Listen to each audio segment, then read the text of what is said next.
Chapter 7 of The Great Gatsby by F. Scott Fitzgerald. It was when curiosity about Gatsby was at its highest that the lights in his house failed to go on one Saturday night, and, as obscurely as it had begun, his career as Trimalchio was over. Only gradually did I become aware that the automobiles which turned expectantly into his drive stayed for just a minute, and then drove sulkily away. Wondering if he were sick, I went over to find out. An unfamiliar butler with a villainous face squinted at me suspiciously from the door. "Is Mr. Gatsby sick?" "Nope." After a pause, he added, "Sir," in a dilatory, grudging way. I hadn't seen him around, and I was rather worried. Tell him Mr. Carroway came over. "Who?" he demanded rudely. "Carroway." "Carroway. All right, I'll tell him." Abruptly, he slammed the door. My Finn informed me that Gatsby had dismissed every servant in his house a week ago and replaced them with half a dozen others, who never went into West Egg Village to be bribed by the tradesmen, but ordered moderate supplies over the telephone. The grocery boy reported that the kitchen looked like a pigsty, and the general opinion in the village was that the new people weren't servants at all. Next day Gatsby called me on the phone. "Going away?" I inquired. "No, old sport." "I hear you fired all your servants." "I wanted somebody who wouldn't gossip. Daisy comes over quite often, in the afternoons." So the whole caravanserai had fallen in like a card-house at the disapproval in her eyes. "There're some people Wolfsheim wanted to do something for. They're all brothers and sisters. They used to run a small hotel." "I see." He was calling up at Daisy's request. Would I come to lunch at her house tomorrow? Miss Baker would be there. Half an hour later Daisy herself telephoned, and seemed relieved to find that I was coming. Something was up. And yet I couldn't believe that they would choose this occasion for a scene, especially for the rather harrowing scene that Gatsby had outlined in the garden. The next day was broiling, almost the last, certainly the warmest of the summer. As my train emerged from the tunnel into sunlight, only the hot whistles of the National Biscuit Company broke the simmering hush at noon. The straw seats of the car hovered on the edge of combustion. The woman next to me perspired delicately for a while into her white shirtwaist, and then, as her newspaper dampened under her fingers, lapsed despairingly into deep heat with a desolate cry. Her pocketbook slapped to the floor. "Oh, my!" she gasped. I picked it up with a weary bend and handed it back to her, holding it at arm's length and by the extreme tip of the corners to indicate that I had no designs upon it. But every one near by, including the woman, suspected me just the same. "Hot," said the conductor to familiar faces. "Some weather. Hot, hot, hot. Is it hot enough for you? Is it hot? Is it—" My commutation ticket came back to me with a dark stain from his hand. That anyone should care in this heat whose flushed lips he kissed, whose head made damp the pajama pocket over his heart. Through the hall of the Buchanan's house blew a faint wind, carrying the sound of the telephone bell out to Gatsby and me as we waited at the door. "The master's body," roared the butler into the mouthpiece. "I'm sorry, madam, but we can't furnish it. It's far too hot to touch this noon." What he really said was, "Yes, yes, I'll see." He set down the receiver and came toward us, glistening slightly, to take our stiff hats. "Madame expects you in the salon," he cried, needlessly indicating the direction. In this heat, every extra gesture was an affront to the common store of life. The room, shadowed well with awnings, was dark and cool. Daisy and Jordan lay upon an enormous couch, like silver idols weighing down their own white dresses, against the singing breeze of the fans. "We can't move," they said together. Jordan's fingers, powdered white over their tan, rested for a moment in mine. "And Mr. Thomas Buchanan, the athlete?" I inquired. Simultaneously I heard his voice, gruff, muffled, husky, at the hall telephone. Gatsby stood in the center of the crimson carpet and gazed around with fascinated eyes. Daisy watched him and laughed, her sweet, exciting laugh. A tiny gust of powder rose from her bosom into the air. "The rumor is," whispered Jordan, "that that's Tom's girl on the telephone." We were silent. The voice in the hall rose high with annoyance. "Very well, then, I won't sell you the car at all. I'm under no obligations to you at all. And as for your bothering me about it at lunchtime, I won't stand that at all." "Holding down the receiver," said Daisy cynically. "No, he's not," I assured her. "It's a bona fide deal. I happen to know about it." Tom flung open the door, blocked out its space for a moment with his thick body, and hurried into the room.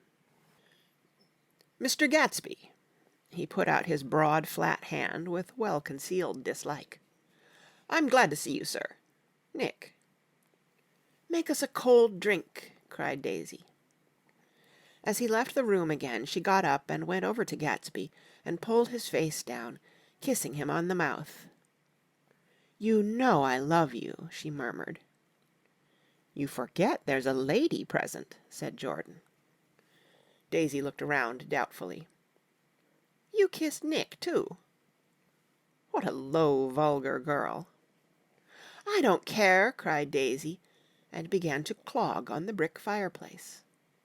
Then she remembered the heat and sat down guiltily on the couch, just as a freshly laundered nurse leading a little girl came into the room.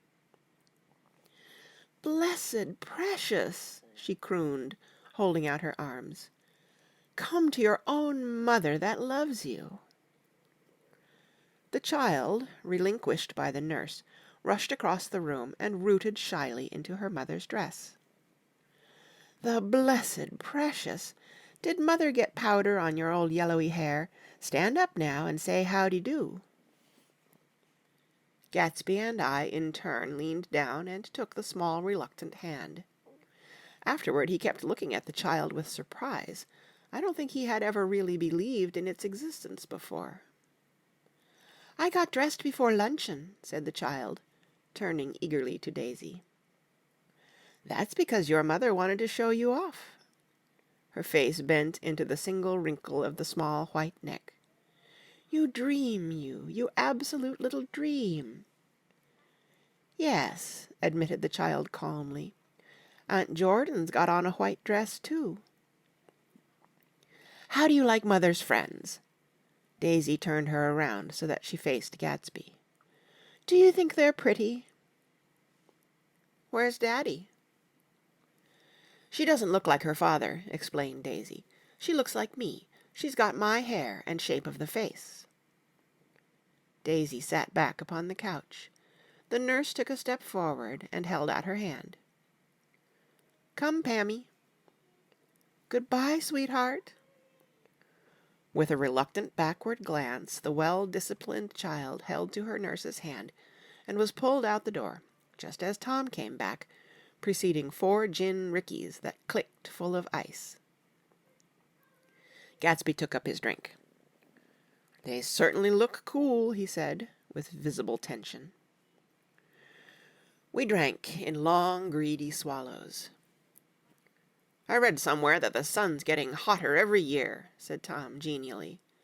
"It seems that pretty soon the Earth's going to fall into the sun. Or, wait a minute, it's just the opposite. The sun's getting colder every year." "Come outside," he suggested to Gatsby. "I'd like you to have a look at the place." I went with them out to the veranda. On the green Sound, stagnant in the heat, one small sail crawled slowly toward the fresher sea. Gatsby's eyes followed it momentarily. He raised his hand and pointed across the bay. I'm right across from you." "So you are." Our eyes lifted over the rose beds and the hot lawn and the weedy refuse of the dog days along shore. Slowly the white wings of the boat moved against the cool blue limit of the sky. Ahead lay the scalloped ocean and the abounding blessed isles. "There's sport for you," said Tom, nodding. "I'd like to be out there with him for about an hour." We had luncheon in the dining room, darkened too against the heat, and drank down nervous gaiety with the cold ale. "What'll we do with ourselves this afternoon?" cried Daisy. "And the day after that? And the next 30 years?" "Don't be morbid," Jordan said. "Life starts all over again when it gets crisp in the fall." "But it's so hot," insisted Daisy, on the verge of tears. "And everything's so confused. Let's all go to town." Her voice struggled on through the heat, beating against it, molding its senselessness into forms. "I've heard of making a garage out of a stable," Tom was saying to Gatsby. "But I'm the first man who ever made a stable out of a garage." "Who wants to go to town?" demanded Daisy insistently. Gatsby's eyes floated toward her. "Ah," she cried, "you look so cool." Their eyes met, and they stared together at each other, alone in space. With an effort she glanced down at the table. "You always look so cool," she repeated. She had told him that she loved him, and Tom Buchanan saw. He was astounded. His mouth opened a little, and he looked at Gatsby, and then back at Daisy, as if he had just recognized her as someone he knew a long time ago. "You resemble the advertisement of the Man," she went on innocently. "You know the advertisement of the Man." "All right," broke in Tom quickly. "I'm perfectly willing to go to town. Come on. We're all going to town." He got up, his eyes still flashing between Gatsby and his wife. No one moved. "Come on." His temper cracked a little. "What's the matter, anyhow? If we're going to town, let's start." His hand, trembling with his effort at self-control, bore to his lips the last of his glass of ale. Daisy's voice got us to our feet and out onto the blazing gravel drive. "Are we just going to go?" she objected. "Like this? Aren't we going to let anyone smoke a cigarette first?" "Everybody smoked all through lunch." "Oh, let's have fun," she begged him. "It's too hot to fuss." He didn't answer. "Have it your own way," she said. "Come on, Jordan." They went upstairs to get ready, while we 3 men stood there shuffling the hot pebbles with our feet. A silver curve of the moon hovered already in the western sky. Gatsby started to speak, changed his mind, but not before Tom wheeled and faced him expectantly. "Have you got your stables here?" asked Gatsby with an effort. "About a quarter of a mile down the road." "Oh." A pause. "I don't see the idea of going to town," broke out Tom savagely. "Women get these notions in their heads." "Shall we take anything to drink?" called Daisy from an upper window. "I'll get some whiskey," answered Tom. He went inside. Gatsby turned to me rigidly.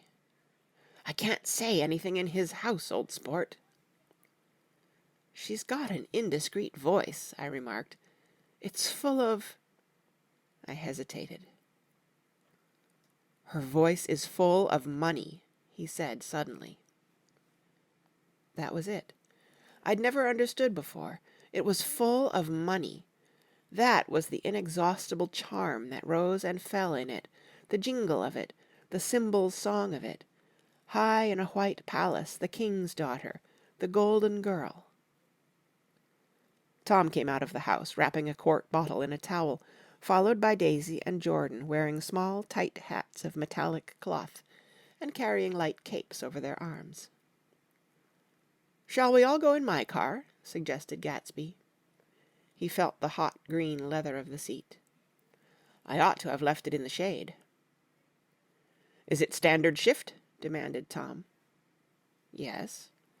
Well, you take my coupe and let me drive your car to town. The suggestion was distasteful to Gatsby. I don't think there's much gas, he objected. Plenty of gas, said Tom boisterously. He looked at the gauge. And if it runs out, I can stop at a drugstore. You can buy anything at a drugstore nowadays. A pause followed this apparently pointless remark. Daisy looked at Tom, frowning, and an indefinable expression, at once definitely unfamiliar and vaguely recognizable, as if I had only heard it described in words, passed over Gatsby's face. Come on, Daisy, said Tom, pressing her with his hand toward Gatsby's car. I'll take you in this circus wagon. He opened the door, but she moved out of the circle of his arm. You take Nick and Jordan. We'll follow you in the coupe. She walked close to Gatsby, touching his coat with her hand.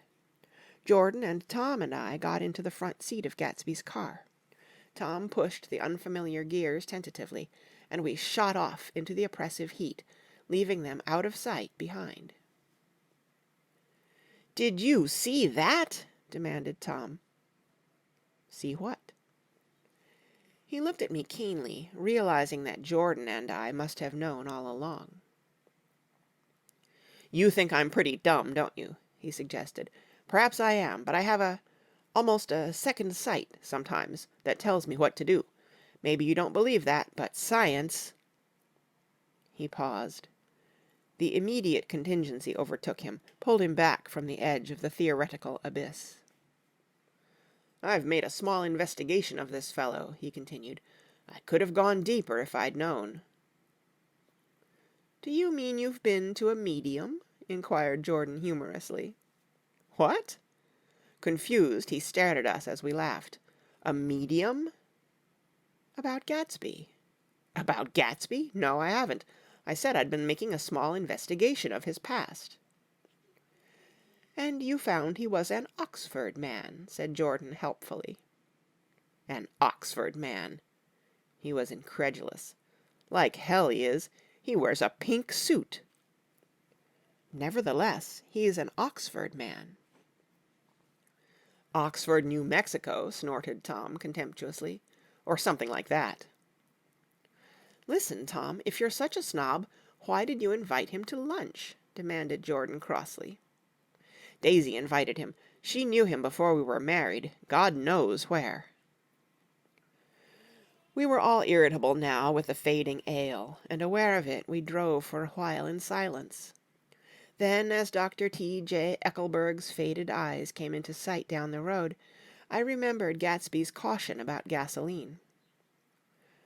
"We've got enough to get us to town," said Tom. "But there's a garage right here," objected Jordan. "I don't want to get stalled in this baking heat."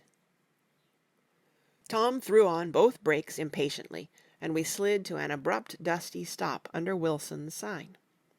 After a moment the proprietor emerged from the interior of his establishment and gazed hollow-eyed at the car.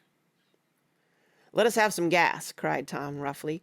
"What do you think we stopped for? To admire the view?" "I'm sick," said Wilson, without moving. "Been sick all day." "What's the matter?" "I'm all run down." "Well, shall I help myself?" Tom demanded. "You sounded well enough on the phone." With an effort, Wilson left the shade and support of the doorway and, breathing hard, unscrewed the cap of the tank. In the sunlight his face was green. "I didn't mean to interrupt your lunch," he said, "but I need money pretty bad, and I was wondering what you were going to do with your old car." "How do you like this one?" inquired Tom. "I bought it last week." "It's a nice yellow one," said Wilson, as he strained at the handle. "Like to buy it?" "Big chance." Wilson smiled faintly. "No, but I could make some money on the other." "What do you want money for all of a sudden?" "I've been here too long. I want to get away. My wife and I want to go west." "Your wife does?" exclaimed Tom, startled. "She's been talking about it for 10 years." He rested for a moment against the pump, shading his eyes. "And now she's going away whether she wants to or not. I'm going to get her away." The coupe flashed by us with a flurry of dust and the flash of a waving hand. "What do I owe you?" demanded Tom harshly. "I just got wised up to something funny the last 2 days," remarked Wilson. "That's why I want to get away. That's why I've been bothering you about the car." "What do I owe you?" $1.20. The relentless beating heat was beginning to confuse me, and I had a bad moment there before I realized that so far his suspicions hadn't alighted on Tom.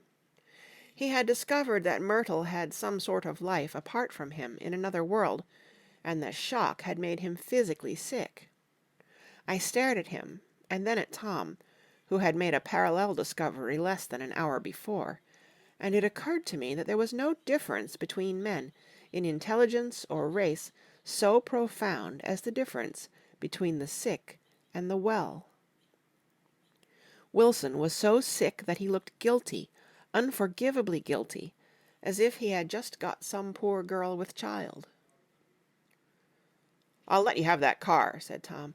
"I'll send it over tomorrow afternoon."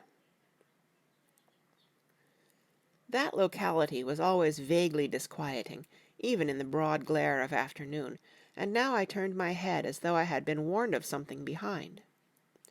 Over the ash heaps the giant eyes of Dr. T.J. Eckelberg kept their vigil, but I perceived, after a moment, that other eyes were regarding us with peculiar intensity from less than 20 feet away. In one of the windows over the garage the curtains had been moved aside a little, and Myrtle Wilson was peering down at the car. So engrossed was she that she had no consciousness of being observed, and one emotion after another crept into her face like objects into a slowly developing picture. Her expression was curiously familiar. It was an expression I had often seen on women's faces, but on Myrtle Wilson's face it seemed purposeless and inexplicable until I realized that her eyes, wide with jealous terror, were fixed not on Tom, but on Jordan Baker, whom she took to be his wife. There is no confusion like the confusion of a simple mind, and as we drove away Tom was feeling the hot whips of panic. His wife and his mistress, until an hour ago secure and inviolate, were slipping precipitately from his control. Instinct made him step on the accelerator with the double purpose of overtaking Daisy and leaving Wilson behind, and we sped along toward Astoria at 50 miles an hour until, among the spidery girders of the elevated, we came in sight of the easy-going blue coupe. "Those big movies around 50th Street are cool," suggested Jordan. "I love New York on summer afternoons when everyone's away. There's something very sensuous about it, overripe, as if all sorts of funny fruits were going to fall into your hands." The word sensuous had the effect of further disquieting Tom, but before he could invent a protest the coupe came to a stop, and Daisy signaled us to draw up alongside. "Where are we going?" she cried. "How about the movies?" "It's so hot," she complained. "You go. We'll ride around and meet you after." With an effort, her wit rose faintly. "We'll meet you on some corner. I'll be the man smoking 2 cigarettes." "We can't argue about it here," Tom said impatiently, as a truck gave out a cursing whistle behind us. "You follow me to the south side of Central Park, in front of the Plaza." Several times he turned his head and looked back for their car, and if the traffic delayed them, he slowed up until they came into sight. I think he was afraid they would dart down a side street and out of his life forever. But they didn't. And we all took the less explicable step of engaging the parlor of a suite in the Plaza Hotel. The prolonged and tumultuous argument that ended by herding us into that room eludes me, though I have a sharp physical memory that, in the course of it, my underwear kept climbing like a damp snake around my legs, and intermittent beads of sweat raced cool across my back.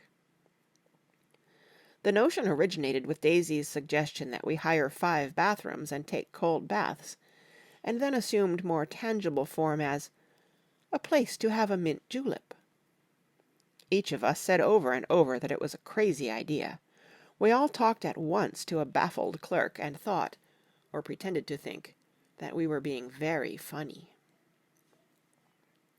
The room was large and stifling, and though it was already 4 o'clock, opening the windows admitted only a gust of hot shrubbery from the park. Daisy went to the mirror and stood with her back to us, fixing her hair.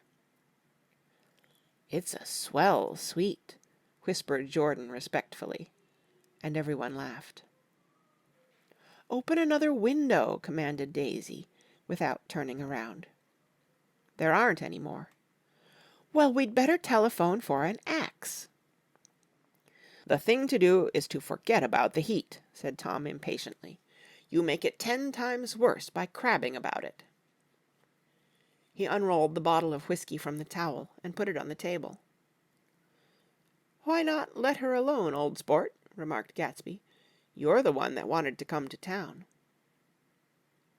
There was a moment of silence. The telephone book slipped from its nail and splashed to the floor, whereupon Jordan whispered, "Excuse me," but this time no one laughed. "I'll pick it up," I offered. "I've got it."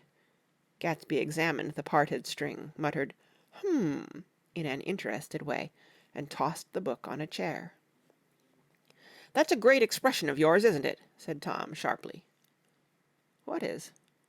"All this old sport business. Where'd you pick that up?" "Now see here, Tom," said Daisy, turning around from the mirror. "If you are going to make personal remarks, I won't stay here a minute.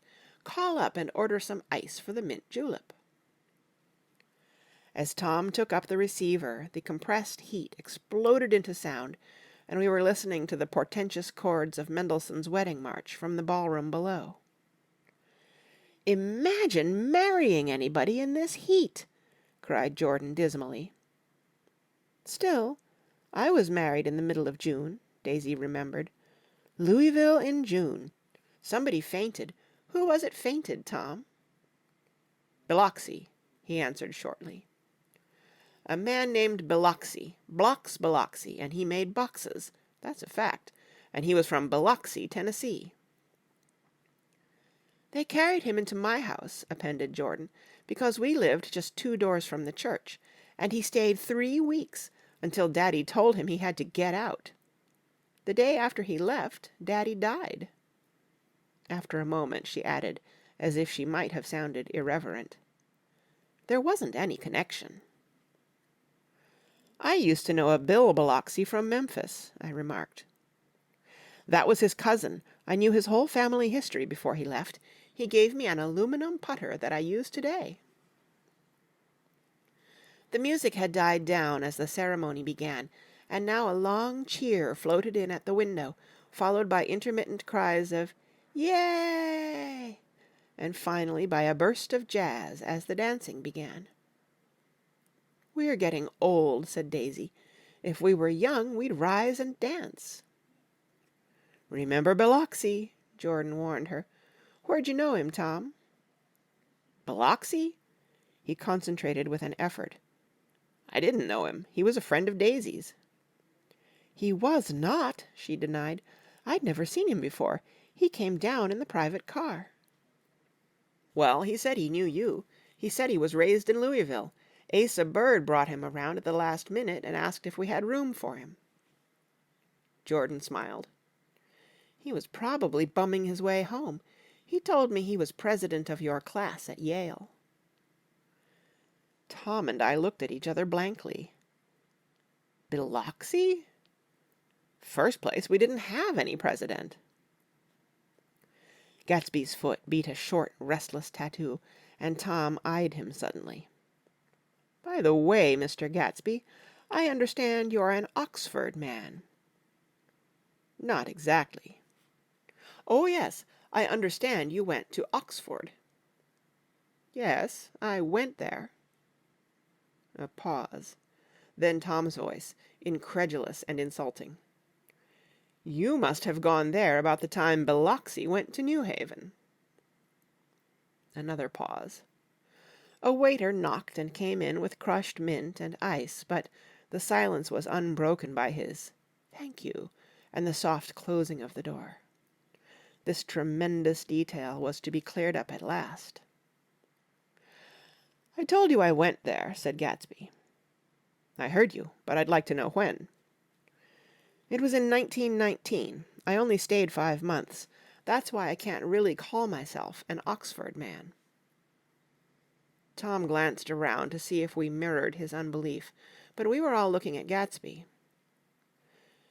"It was an opportunity they gave to some of the officers after the armistice," he continued. "We could go to any of the universities in England or France." I wanted to get up and slap him on the back. I had one of those renewals of complete faith in him that I'd experienced before. Daisy rose, smiling faintly, and went to the table. "Open the whiskey, Tom," she ordered, "and I'll make you a mint julep. Then you won't seem so stupid to yourself. Look at the mint." "Wait a minute," snapped Tom. "I want to ask Mr. Gatsby one more question." "Go on," Gatsby said politely. "What kind of a row are you trying to cause in my house, anyhow?" "He isn't causing a row." Daisy looked desperately from one to the other. "You're causing a row. Please have a little self-control." "Self-control?" repeated Tom incredulously. "I suppose the latest thing is to sit back and let Mr. Nobody from Nowhere make love to your wife. Well, if that's the idea, you can count me out. Nowadays people begin by sneering at family life and family institutions, and next they'll throw everything overboard and have intermarriage between black and white." Flushed with his impassioned gibberish, he saw himself standing alone on the last barrier of civilization. "We're all white here," murmured Jordan. "I know I'm not very popular. I don't give big parties. I suppose you've got to make your house into a pigsty in order to have any friends in the modern world." Angry as I was, as we all were, I was tempted to laugh whenever he opened his mouth. The transition from libertine to prig was so complete. "I've got something to tell you, old sport," began Gatsby, but Daisy guessed at his intention. "Please don't," she interrupted helplessly. "Please, let's all go home. Why don't we all go home?" "That's a good idea." I got up. "Come on, Tom. Nobody wants a drink." "I want to know what Mr. Gatsby has to tell me." "Your wife doesn't love you," said Gatsby. "She's never loved you. She loves me." "You must be crazy," exclaimed Tom automatically. Gatsby sprang to his feet, vivid with excitement. "She never loved you. Do you hear?" she cried. "She only married you because I was poor and she was tired of waiting for me. It was a terrible mistake, but in her heart she never loved anyone except me." At this point Jordan and I tried to go, but Tom and Gatsby insisted with competitive firmness that we remain, as though neither of them had anything to conceal, and it would be a privilege to partake vicariously of their emotions. "Sit down, Daisy." Tom's voice groped unsuccessfully for the paternal note. "What's been going on? I want to hear all about it." "I told you what's been going on," said Gatsby. "Going on for 5 years, and you didn't know." Tom turned to Daisy sharply. "You've been seeing this fellow for 5 years?" "Not seeing," said Gatsby. "No, we couldn't meet. But both of us loved each other all that time, old sport, and you didn't know. I used to laugh sometimes." But there was no laughter in his eyes. "To think that you didn't know." "Oh, that's all." Tom tapped his thick fingers together like a clergyman, and leaned back in his chair. "You're crazy," he exploded.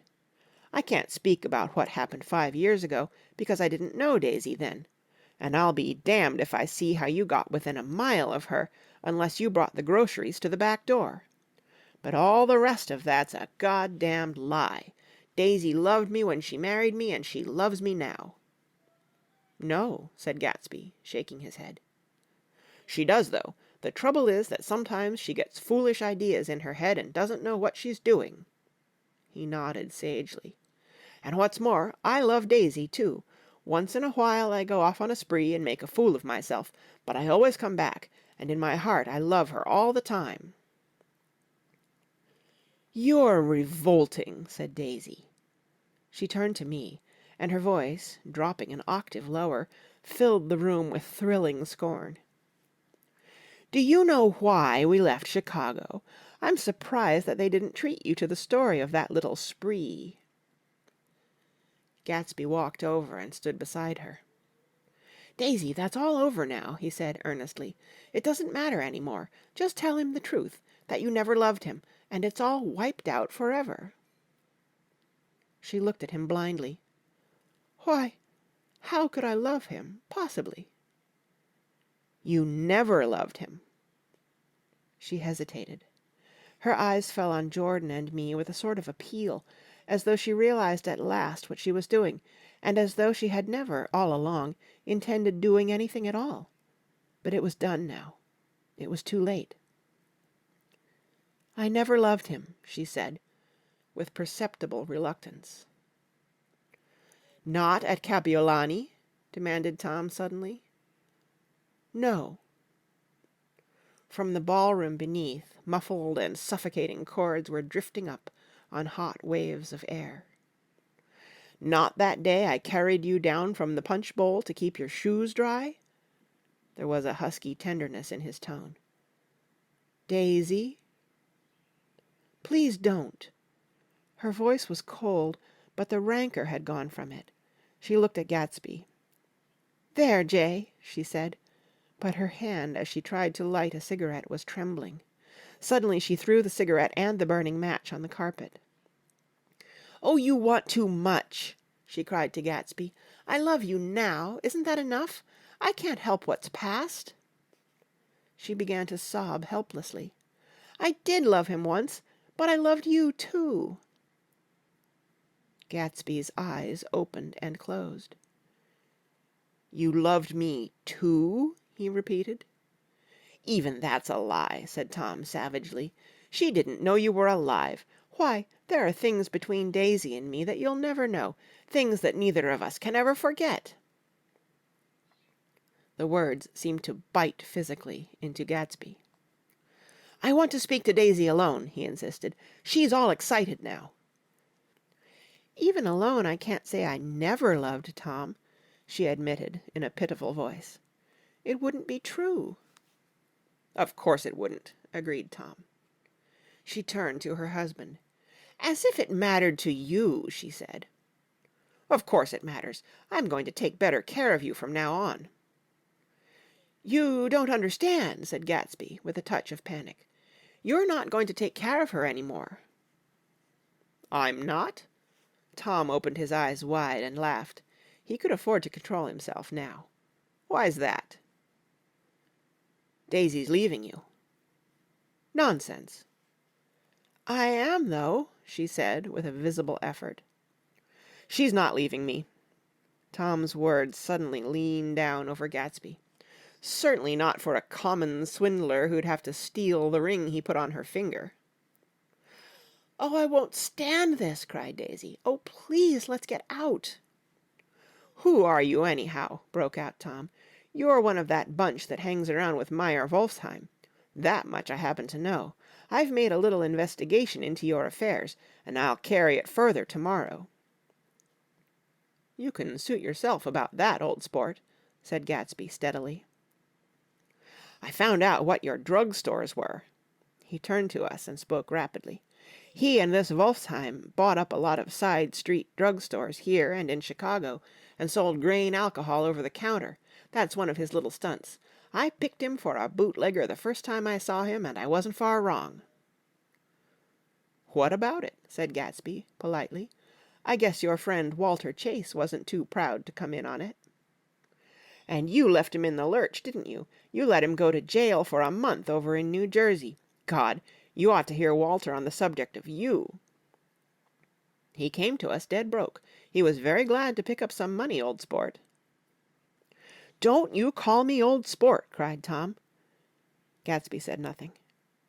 "Walter could have you up on the betting laws, too, but Wolfsheim scared him into shutting his mouth." That unfamiliar yet recognizable look was back again in Gatsby's face. "That drugstore business was just small change," continued Tom slowly. "But you've got something on now that Walter's afraid to tell me about." I glanced at Daisy, who was staring terrified between Gatsby and her husband, and at Jordan, who had begun to balance an invisible but absorbing object on the tip of her chin. Then I turned back to Gatsby, and was startled at his expression. He looked, and this is said in all contempt for the babbled slander of his garden, as if he had killed a man. For a moment the set of his face could be described in just that fantastic way. It passed, and he began to talk excitedly to Daisy, denying everything, defending his name against accusations that had not been made. But with every word she was drawing further and further into herself, so he gave that up, and only the dead dream fought on as the afternoon slipped away, trying to touch what was no longer tangible, struggling unhappily, undespairingly, toward that lost voice across the room. The voice begged again to go. "Please, Tom, I can't stand this any more." Her frightened eyes told that whatever intentions, whatever courage she had had, were definitely gone. "You two start on home, Daisy," said Tom, "in Mr. Gatsby's car." She looked at Tom, alarmed now, but he insisted with magnanimous scorn. "Go on. He won't annoy you. I think he realizes that his presumptuous little flirtation is over." They were gone, without a word, snapped out, made accidental, isolated, like ghosts even from our pity. After a moment Tom got up and began wrapping the unopened bottle of whiskey in the towel. "Want any of this stuff, Jordan? Nick?" I didn't answer. "Nick?" he asked again. "What?" "Want any?" "No. I just remembered that today is my birthday." I was 30. Before me stretched the portentous, menacing road of a new decade. It was 7 o'clock when we got into the coupe with him and started for Long Island. Tom talked incessantly, exulting and laughing, but his voice was as remote from Jordan and me as the foreign clamor on the sidewalk or the tumult of the elevated overhead.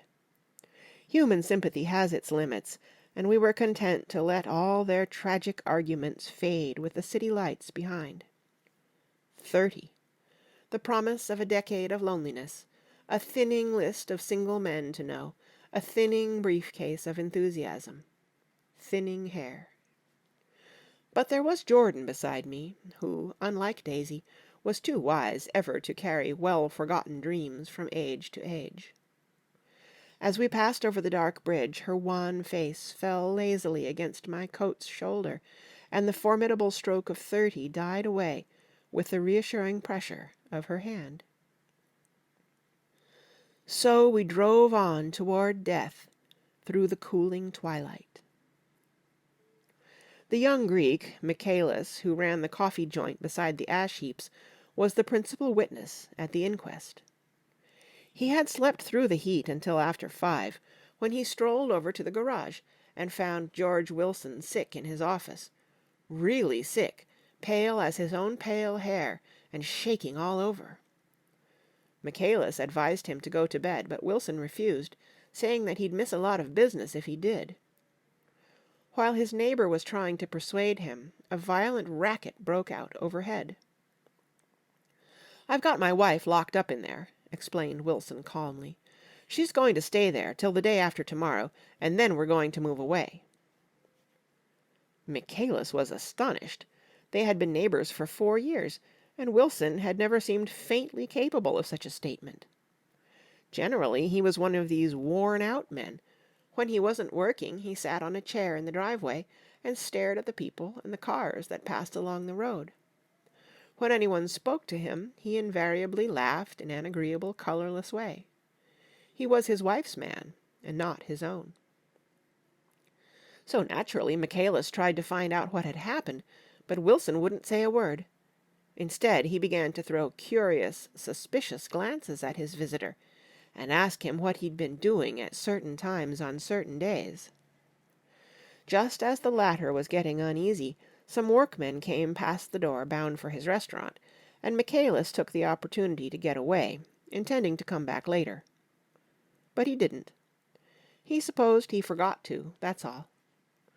When he came outside again, a little after 7, he was reminded of the conversation because he heard Mrs. Wilson's voice, loud and scolding, downstairs in the garage.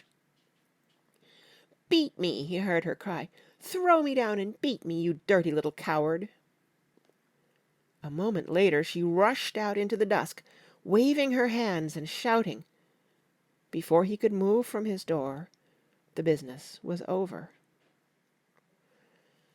The death car, as the newspapers called it, didn't stop.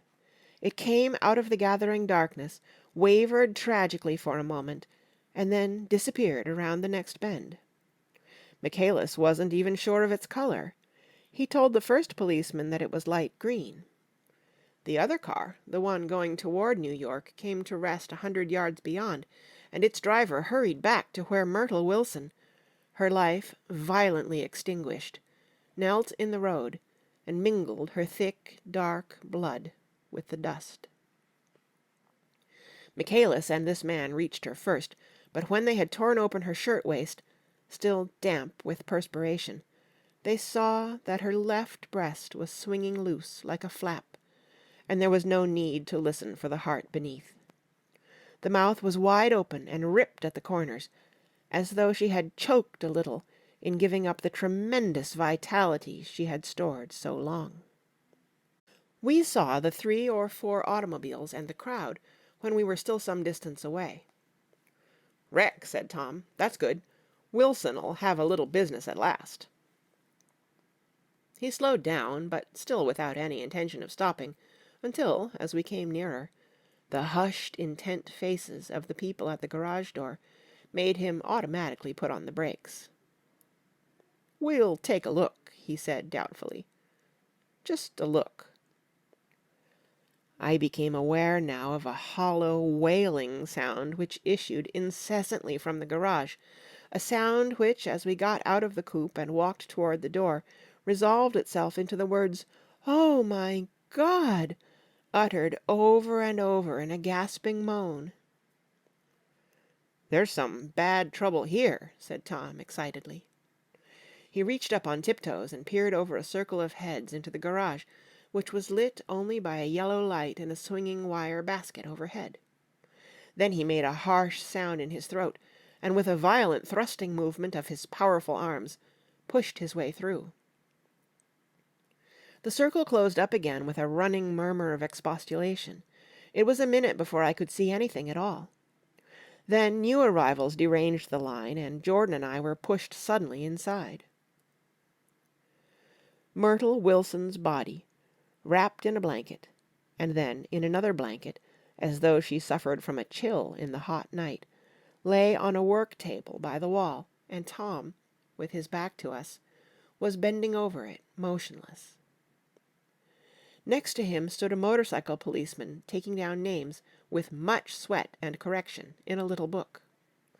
At first I couldn't find the source of the high, groaning words that echoed clamorously through the bare garage.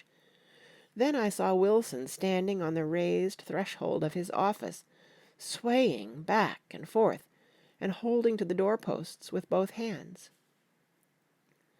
Some man was talking to him in a low voice, and attempting, from time to time, to lay a hand on his shoulder, but Wilson neither heard nor saw. His eyes would drop slowly from the swinging light to the laden table by the wall, and then jerk back to the light again, and he gave out incessantly his high, horrible call. "Oh, my God! Oh, my God! Oh, God! Oh, my God!" Presently Tom lifted his head with a jerk and, after staring around the garage with glazed eyes, addressed a mumbled, incoherent remark to the policeman. "M-A-Y," the policeman was saying. "O—" "No, R," corrected the man. "M-A-Y-R-O." "Listen to me," muttered Tom fiercely. "R," said the policeman. "O. G. G." He looked up as Tom's broad hand fell sharply on his shoulder. "What you want, fella?" "What happened? That's what I want to know." "Auto hit her. Instantly killed." "Instantly killed," repeated Tom, staring. "She ran out in a road. Son of a bitch didn't even stop his car."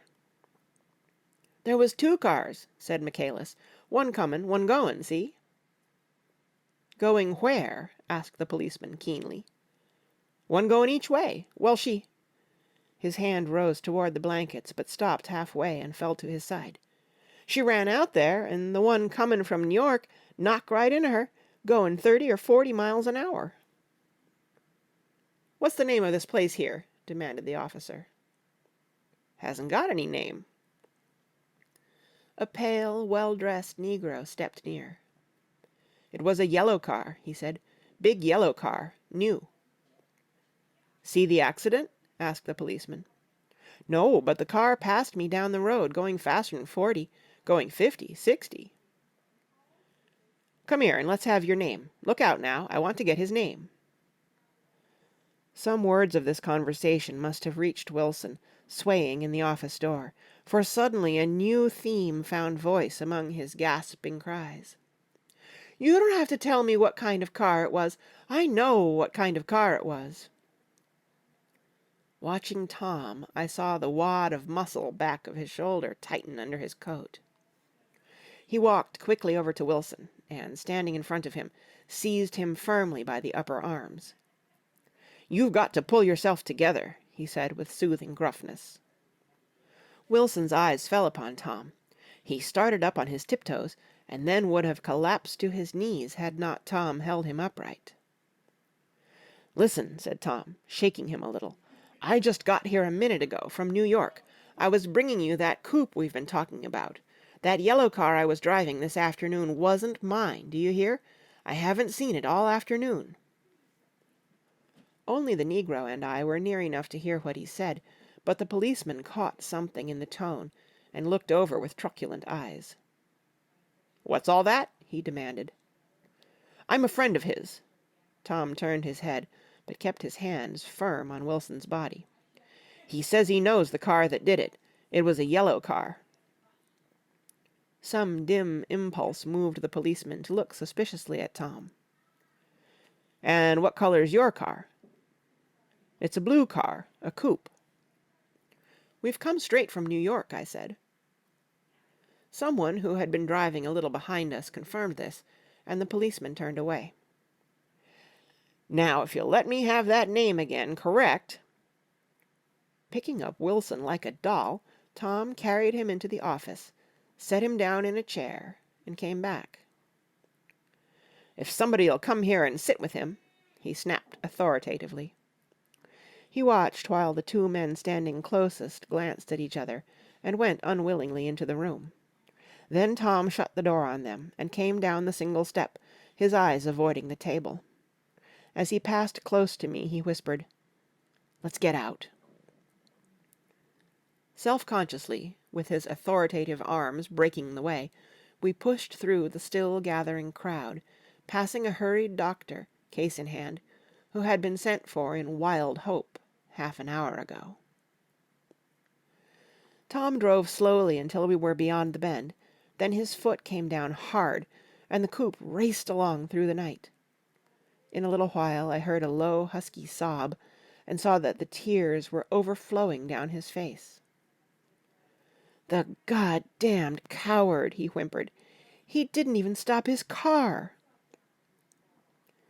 The Buchanan's house floated suddenly toward us through the dark, rustling trees.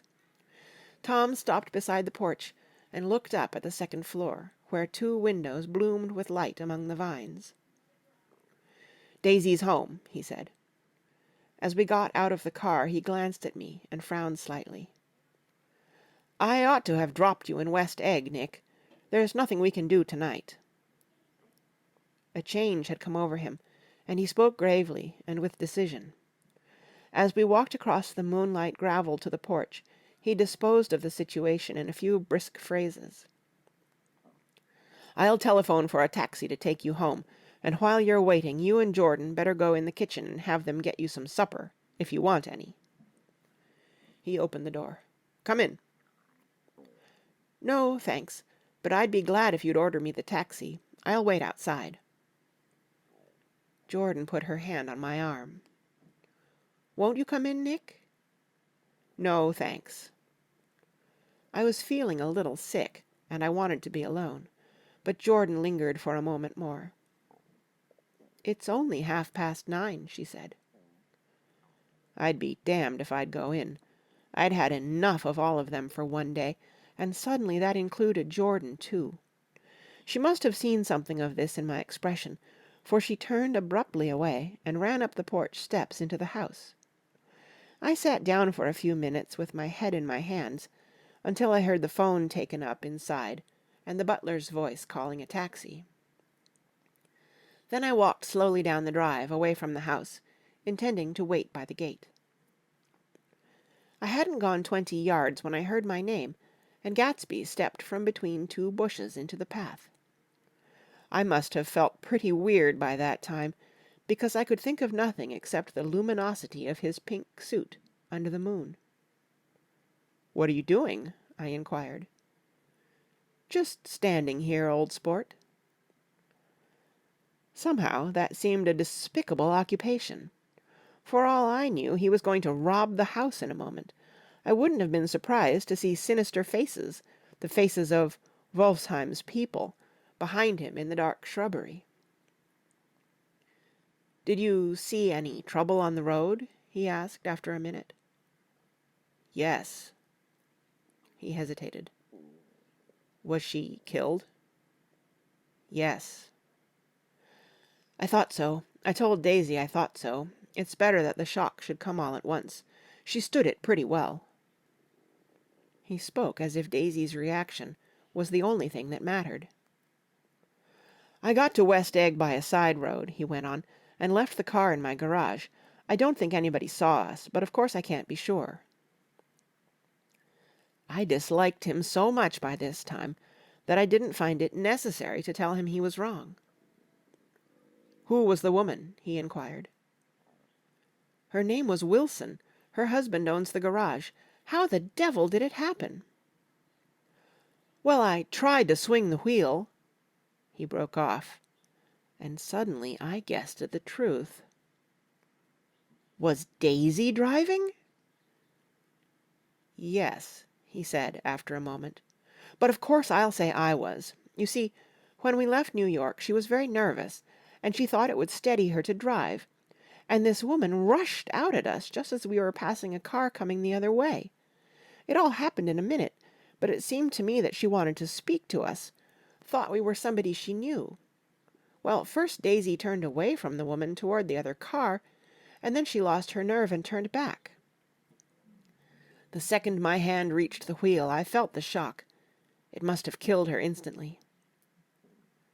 "It ripped her open." "Don't tell me, old sport." He winced. "Anyhow, Daisy stepped on it. I tried to make her stop, but she couldn't, so I pulled on the emergency brake. Then she fell over into my lap, and I drove on." "She'll be all right tomorrow," he said presently. "I'm just going to wait here and see if he tries to bother her about that unpleasantness this afternoon. She's locked herself into her room, and if he tries any brutality she's going to turn the light out and on again." "He won't touch her," I said. "He's not thinking about her." "I don't trust him, old sport." "How long are you going to wait?" "All night, if necessary. Anyhow, till they all go to bed." A new point of view occurred to me. Suppose Tom found out that Daisy had been driving. He might think he saw a connection in it. He might think anything. I looked at the house. There were 2 or 3 bright windows downstairs, and the pink glow from Daisy's room on the second floor. "You wait here," I said. "I'll see if there's any sign of a commotion." I walked back along the border of the lawn, traversed the gravel softly, and tiptoed up the veranda steps. The drawing-room curtains were open, and I saw that the room was empty. Crossing the porch where we had dined that June night 3 months before, I came to a small rectangle of light, which I guessed was the pantry window. The blind was drawn, but I found a rift at the sill. Daisy and Tom were sitting opposite each other at the kitchen table, with a plate of cold fried chicken between them, and 2 bottles of ale. He was talking intently across the table at her, and in his earnestness his hand had fallen upon and covered her own. Once in a while she looked up at him, and nodded in agreement. They weren't happy, and neither of them had touched the chicken or the ale, and yet they weren't unhappy either. There was an unmistakable air of natural intimacy about the picture, and anybody would have said that they were conspiring together. As I tiptoed from the porch, I heard my taxi feeling its way along the dark road toward the house. Gatsby was waiting where I had left him in the drive. "Is it all quiet up there?" he asked anxiously. "Yes, it's all quiet." I hesitated. "You'd better come home and get some sleep." He shook his head. "I want to wait here till Daisy goes to bed. Good night, old sport." He put his hands in his coat pockets, and turned back eagerly to his scrutiny of the house, as though my presence marred the sacredness of the vigil. So I walked away and left him standing there in the moonlight, watching over nothing. End of chapter 7.